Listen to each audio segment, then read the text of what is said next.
Saudi has been a footballing nation for a long, long time. We had Pele coming here, Maradona playing a friendly against Bromby. We had Rivelino, Gerd Muller. It was the first time I saw some members of my family being so proud and so vocal about being Moroccan. When a kid is born somewhere that he doesn't have to fly to find a place where he can play and at the same time go to school. Now we're going to enter in probably the most important time in football. I was 7 and I just never found in my life anything else as powerful as that.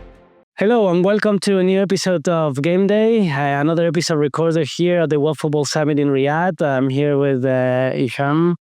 Thank you so much for making the time to join us in this podcast. In this podcast, I told you what we try to explain is the game behind the game and talk to different people in the sport industry.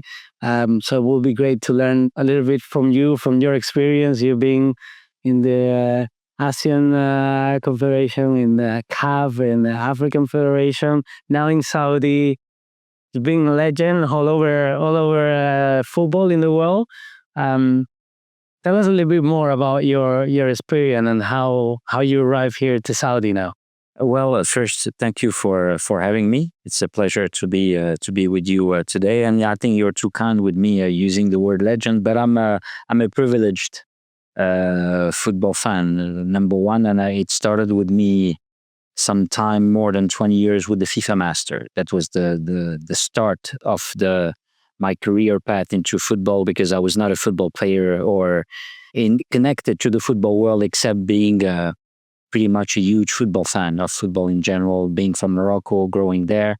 And then after the FIFA Master, I had the opportunity to go to the Asian Football Confederation, where I spent about 5 years there dealing in marketing matters, event management. I had the opportunity to work on Asian Cups, AFC Challenge Cup that took me to countries like Indonesia, Vietnam, Bangladesh, and others. So that was like a great and strong learning curve for me. And after that opportunity, one day the people at CAF kind of noticed me and told me, but you're African, you should also have the opportunity to contribute to the continent, which I gladly wanted to do as well. So I joined CAF in 2009 as a deputy general secretary. And a year later, I was fortunate to become the general secretary, and I was only 30 years old, which was probably quite young at that time for that position. But I stayed there for about 8 years. And that experience was unbelievable in all the senses, because I was pretty much in charge of growing the administration within the African game, making more diverse, but also be financially self-sustainable, because as a confederation, you don't have a government giving you funds and supporting you with that. You have to make sure that you generate enough income to be able to finance all the needs for delivering Cup of Nations that happen every 2 years, Champions League tournaments, seminars, congresses, and everything that is linked to it. So it's always extremely intense as a job and as a position, but at the same time, discovering the African continent, its crazy passion for the game, the impact it has on the communities. Every day, that was a learning experience for me. So that was great from that perspective. And then after, I had the opportunity to support my country for the bid for the 26th World Cup that unfortunately we lost to the United bid. But after we tried again, and we were lucky to be awarded the right to do it for 2030 with Spain and Portugal, as you know. After that, I had a break because football gets well-deserved, has a toll on you. So I took a kind of a 1 year break to kind of go back to a very simple task of daily routine in life, to be able to just take a step back, because sometimes you're so much into it that you need to take that step back. Created my own company and started working on different projects. And then this is where I got connected to the Saudi ecosystem, got to meet the president of the Football Federation in Saudi Arabia. And at that time, they were bidding for the Asian Cup to be hosted in 2027. Considering my experience, so I came and kind of supported on that front, together with the Federation, the Ministry of Sport, and the different stakeholders. And then it transformed into ad hoc at the beginning, into full-time here, where I came to Riyadh, settled with my family, and it has been 4 years. So I'm kind of advising the leadership of the federation, but also handling international relations, worked on the World Cup bid, but also obviously the Asian Cup bid. And it's always sometimes circumstances and timing that are sometimes quite relevant. I was lucky to be there at that moment where they had all this kind of drive and ambition to exist on the football scene in every aspect, from hosting to developing the ecosystem, the league, performance for the national teams. So that experience that I had before helped me in a way to be relevant to what they needed to do. And the last 4 years have been absolutely extraordinary, both from a personal and professional perspective, discovering a kingdom that has so much to give, very hospitable, amazing people that are driven by the Vision 2030 and everything that they want to do for their country. I think we're going to go more in deep into Saudi and the moment they're living, because I come here once a year, and every year I come, I see a different country. So it's going to be interesting to learn more. And football is one of the, I think, main drivers. That it's one of the main driving forces. But I'm very interested because as a European, growing up in Spain, country with such a strong football tradition, I think in general, European football fan thinks about football as a European thing. And you hear a lot of fans saying, they don't agree with extending the World Cup to have so many nations. Especially, I have a lot of relationship with Italy, and you have a lot of Italians complaining that they lost less game than Brazil, and they are not going to the World Cup. Brazil is going, and this kind of discussion. But sometimes, as European, we feel we own the game somehow. But football is really a global game. Do you see differences between the passion that you see in places like Asia, Europe, or Africa? I don't see a difference in the passion. The degree of passion and follow-up is there all over the place. And the experience I had, even myself opening up to that, I can understand why Europe is the epicenter for so long, and it still is today. There's a maturity of the football sector development. The game was created in England, at least its modern form, and the performances at the World Cups, and of course the Champions League being created in the 50s. But I remember being in Malaysia and going to attend the FA Cup in Malaysia between two local teams in a stadium that was filled with 90,000 passionate fans. Of course, it might not have been the level between a Man United and Man City game, or Milan and Juve, but the passion was there and the follow-up was there, and the community of football fans were there. When you talk about community, same here in Saudi Arabia. If you talk to the community of Hilal fans, of Al-Nasr fans, Ittihad, Al-Ahli, and others, it's absolutely mind-boggling. The same thing takes place when I was in Egypt. Al-Ahli team. It's not a club. It's a culture. It's a mindset. It's an institution. It's a whole world where they talk about the spirit of the red jersey, how they have that kind of winning mindset and mentality. You go there, you visit their club facilities. Those are not clubs. There are cities within the city that has cinemas, hospitals, different sports, families growing together, supporting that. So football has always been global in a way, but the spotlight has been where the quality of play and also where the main attraction of players go, and so on. And of course, you have the results also at the World Cup that dictate that kind of logic. But at the same time, you have to remember that Africa in '66, for example, did not even participate at the World Cup because they were given half a slot. And when Ghana made it and they were supposed to play North Korea to qualify, CAF refused to play because they believed that they deserved the full slot into the World Cup, and they withdrew from there. So when you have a number of teams playing, a majority comes from a continent, obviously it has that snowball effect where they have more opportunity to win it. But the game has always been global, but now with Korea and Japan hosting the World Cup in 2002, then going to Africa for the first time in South Africa in 2010, then Qatar delivering the amazing one that they did in 22. Russia as well in 2018, it's only logical that you give the opportunity to a public good that belongs to the whole world, that good should go around and be distributed across the different countries. But everywhere from Vanuatu to Ethiopia to Peru, people are crazy about the game. And what do you think makes football such a big game? What drives the passion? Why is it so global? Because there are no other sport that is as global as football. You can argue cricket but I think it's first the simplicity of its rules. You need to score the goal. You need to see the nets moving. I can share my own experience growing as a kid, why I became a football freak. And sometimes today, I even struggle to get back to that intensity of passion that I had when I was a kid. I'll give you an example.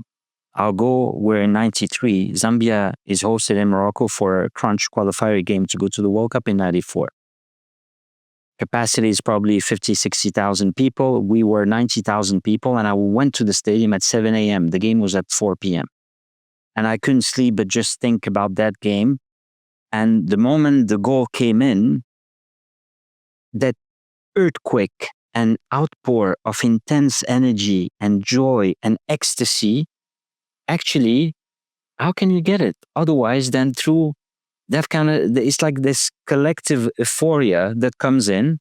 And at the same time, it's a reflection of society whereby football allows you to shout, lose it, be angry because your team lost. And it's also like dealing with the social problems that you have and what you're doing in your life.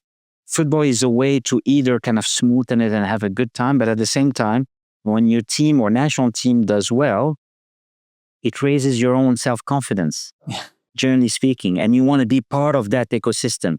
So even for us as a Moroccan, for example, or for Saudi citizens, being able to finally secure the right to host the World Cup means more than just organizing a tournament. That means that the world trusted you enough to be able to hold the biggest of all. Yeah. And Morocco started bidding in 88. We bid 6 times before getting it together with Spain and Portugal. That was not just because, we need to get the World Cup for the reason of. One of the reasons was I remember in 1986 watching a game on television with my dad. I was 7.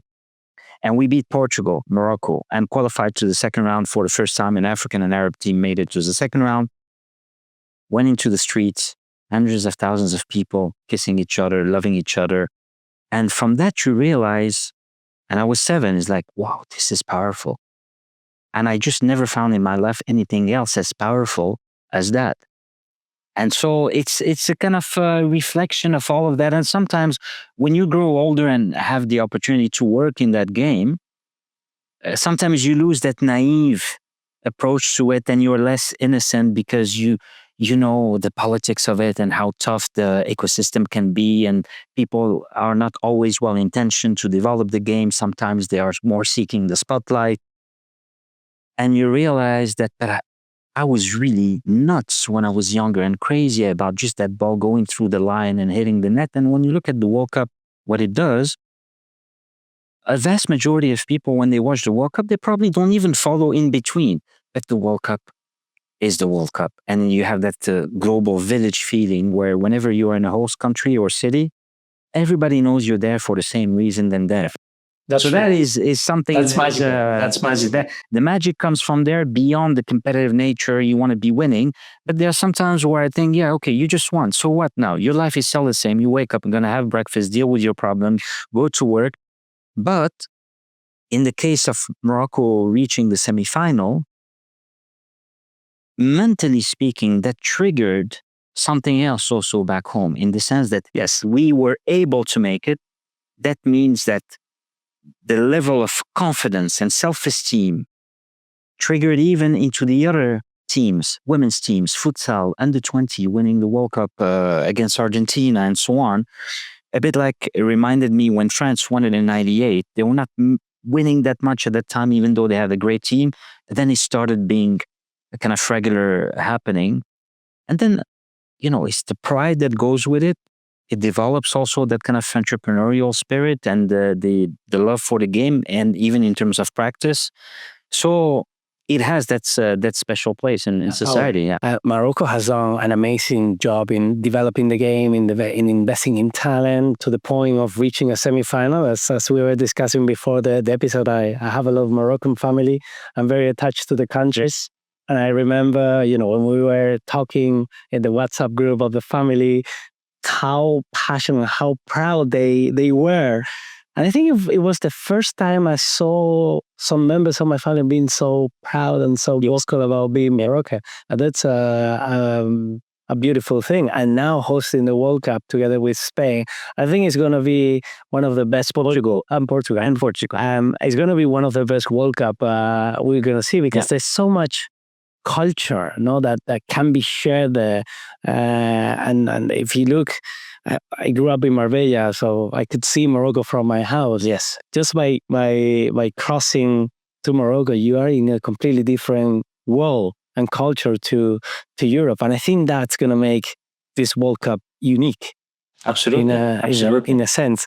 And now that you're here in Saudi, and how do you see the landscape? Because a lot of people take a very naive vision on what Saudi is doing with football, saying, "Oh, they're just taking top players, overpaying them, and not thinking about developing the talent of the game." But when you come here, you realize how deep and how grounded the vision is. How do you see this ecosystem evolving at the moment? Well, a couple of things. The first thing is that Saudi has been a footballing nation for a long, long time. We had Pele coming here, Maradona playing a friendly against Brøndby in the 80s. We had the Rivelino, we had Gerd Müller, we had a lot of top players coming in and out. So Saudi Arabia has always been, for close to 100 years, playing football. And it's actually started towards the city of Jeddah when pilgrims would come and would play football, and then clubs started being created in the 1920s and so on and so forth.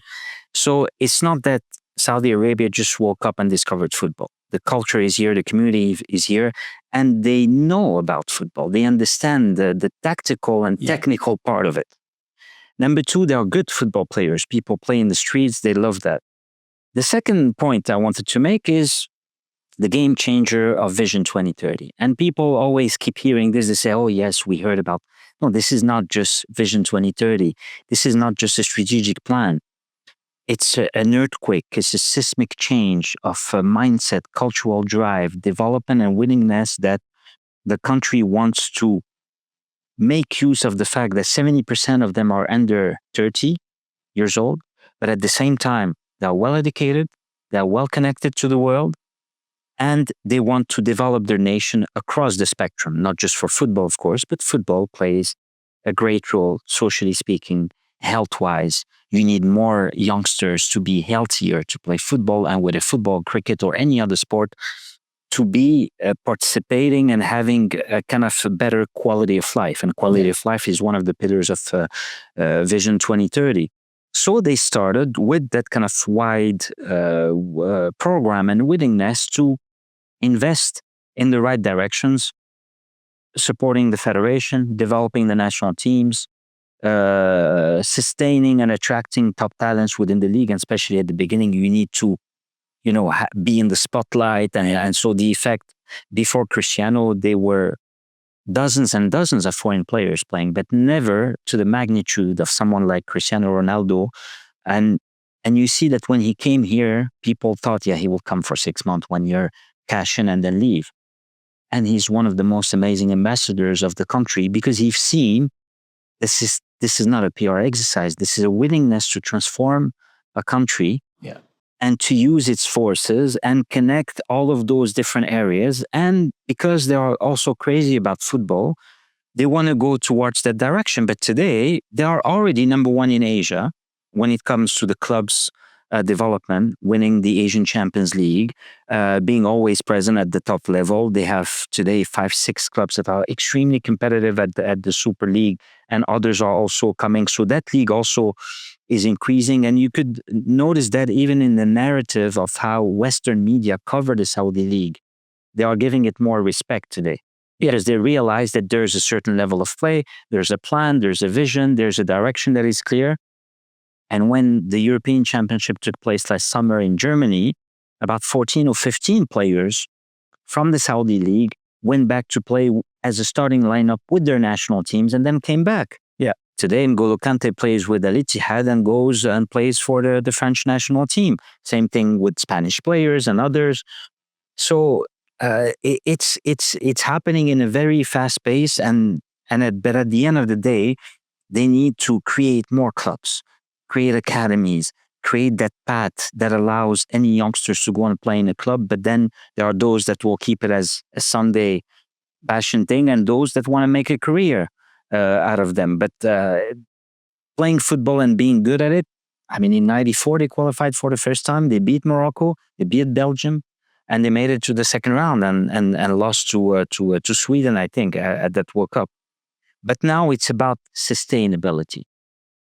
How far can you make it go on? How many matches needs to be played? The age categories, the girls, the women's football, which is a fantastic, inspiring story whereby it was not really developed just the last 6, 7, 8 years, and now they are booming with 4 or 5 different national teams, clubs being created, first division, second division, and most importantly, the girls are living their dream.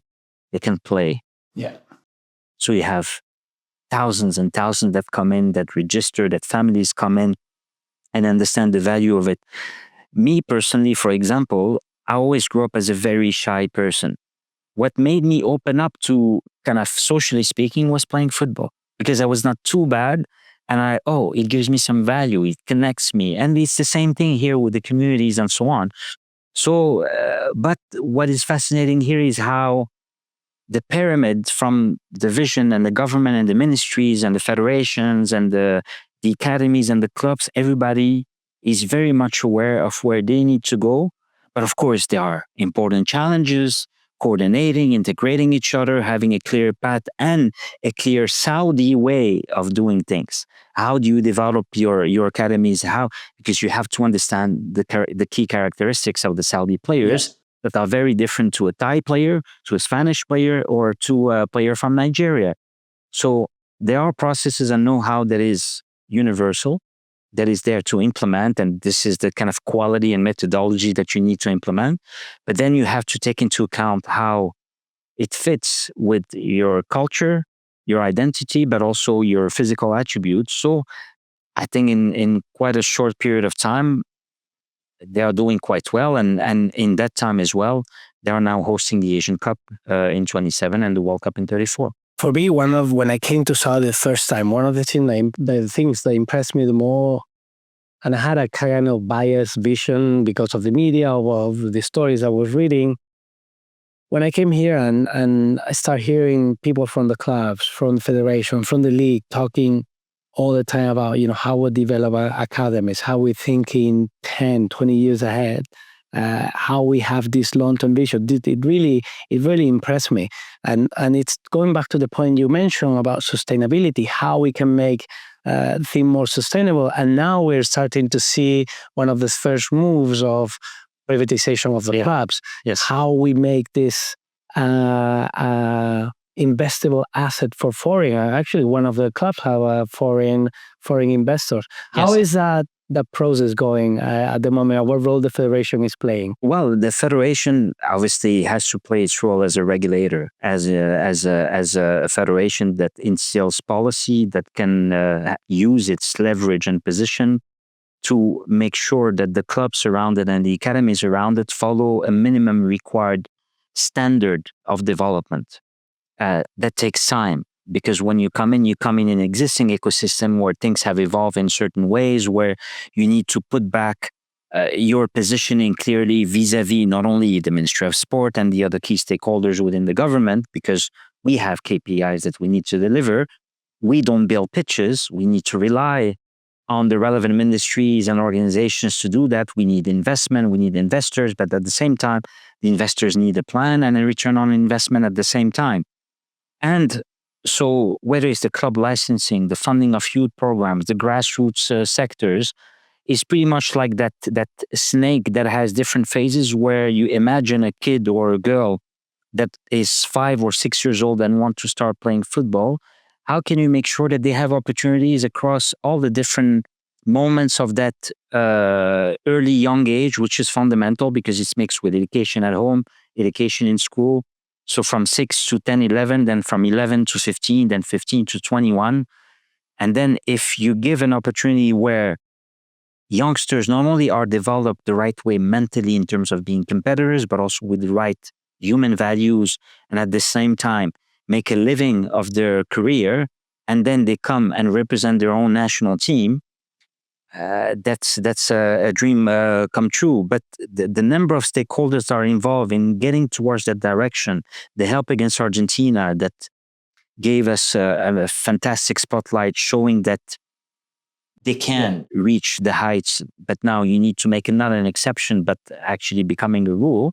So the work is being there to have that kind of strategy of regulating the sector, having key laws and regulation that help support that grassroots development, and focusing on the grassroots and how players that get to the national teams, when they get there, they need to have that kind of quality standards, not only from a tactical, technical point of view, but also in terms of diet, sleeping patterns, culture, having the winning culture, but at the same time being respectful.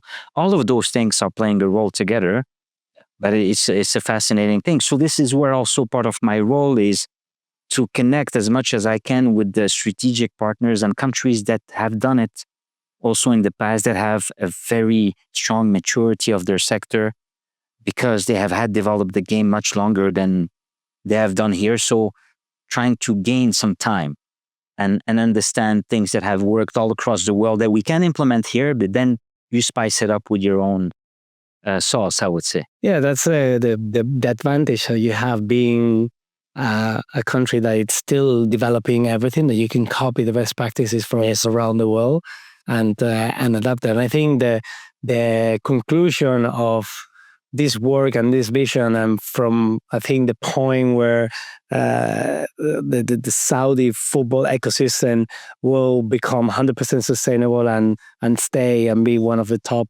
football ecosystems in the world, it's going to be the World Cup for sure. Absolutely, but again, it is a critical milestone. But for me, the ultimate output of success is that whenever you go in Saudi, you see clubs all around in neighborhoods. Scouts are present, family coaches, amateur clubs. A lot of clubs are needed to kind of tie in all the different provinces in the country and have a vast coverage where talents are not just scattered between Riyadh and Al Khobar and Jeddah and other places, but are all across. You need to create proximity whereby when a kid is born somewhere, that he doesn't have to fly too far to find a place where he can play and at the same time go to school and go back to his family to carry on his life. This is where it's extremely important. But the World Cup gives you so much in terms of your ability to deliver first-class international event, hosting the world, improving your own infrastructure, the football one, but also obviously intercity hospitals, hotels, and so on. But here I must say they're already very advanced when it comes to that kind of infrastructure.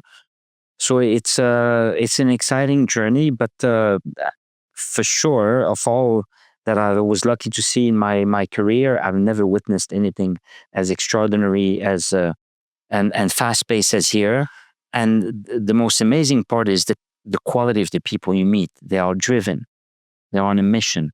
They're happy to work and work hard and not sleep much and carry on, because they're living in a phase where exponential growth is happening. And at the same time, the kind of switch where certain part of the world start looking at them a bit with less maybe arrogance and better understanding of what Saudi Arabia is. But I think now we're going to enter in probably the most important time in football, because if you think about the next 3 World Cups, 2026 US, Mexico, and Canada. So you have America, 2030 Spain, Portugal, Morocco. You have Europe and Africa. And then 2034 Saudi Arabia. You have Asia. It's we're going to touch it next year. The game is going to touch meaningfully all the continents, and you have US super developed market, but arguably a market where football have never cracked, and with everything that we've seen, also Messi going there, the power, and we see there's a lot the power that athletes are bringing to this new generation, are connecting with the new generation. It's super important. So having the US World Cup, I think, is going to be very important to finally crack the US market against other sports that are very popular there. Then coming back to, let's say, the soul of football in Europe, where you have the excellent, but also having that piece of Africa in it, and coming then to Saudi to see that milestone of the execution, it's going to be incredible for the game. Yeah, and Saudi Arabia will be the first country to host it by itself with 48 teams, because so far it starts next summer with the US and Mexico and Canada, and then with the 3 countries in 2030, and then Saudi Arabia would be doing it by itself, which would be also another big challenge, but they will be very much up for it, and we all know that. But the beauty is also how they create those synergies, developing tourism at the same time, sharing more the culture, having an impact on their entire ecosystem, and creating that legacy that they need. So, and football needs to be going around all across, and that's what I was also saying when I was leading the bid for the World Cup to go to Morocco, is that if you keep going always to the same nations, football is a global game. You need to give the opportunity to trust enough countries that are willing to put all the investment, but also have that love of the game and be able to have an impact. And this is where it's very good that the World Cup is going to rotate to all those continents and new places. I think with that global message of football connecting the world, we're going to close this episode. It's been really a pleasure. Thank you so much. It's my pleasure. Spend this some time with us, and hopefully we'll repeat this very soon. With pleasure. Thank you very much. Thank you.